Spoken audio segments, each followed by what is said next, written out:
are you doing to make it record? Oh, I see it recording now. Excellent. Yep. Okay, so what we're supposed to be doing is discussing, he has a couple of questions. One is, what are some of the best practices for promoting effective discussions? And the second one is, what are some of the ways you personally can use feedback to promote a learning dialogue and productive relationship with the students in your class?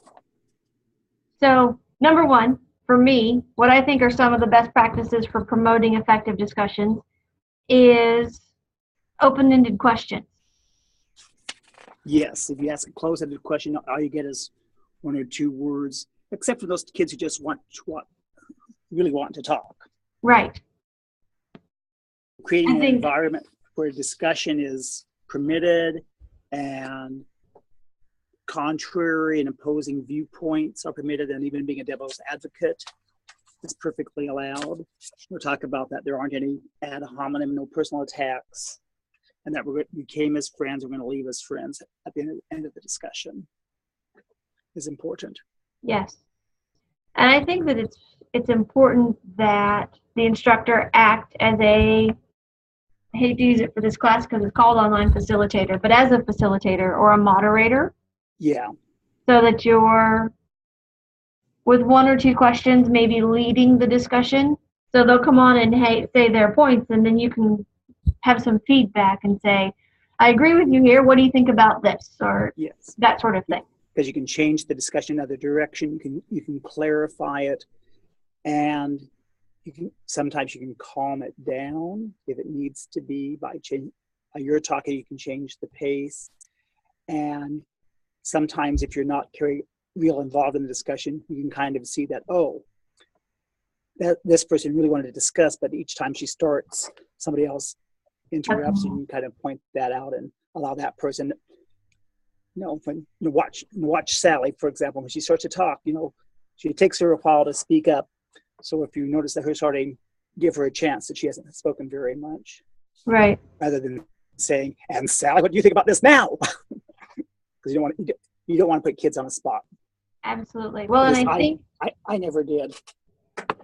I think it's also potentially, it depends on the discussions. Some is how the discussions are being. So is it a blended, is it a thread? Is it a threaded discussion where they have to type, or is it a discussion similar to this?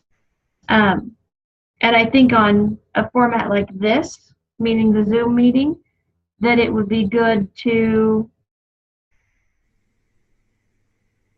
it's important to make sure people aren't talking over each other. So even if that means maybe on here that you mute the microphones and then kind of open it up for each person to talk as needed, depending on the class itself, because they could start talking over each other.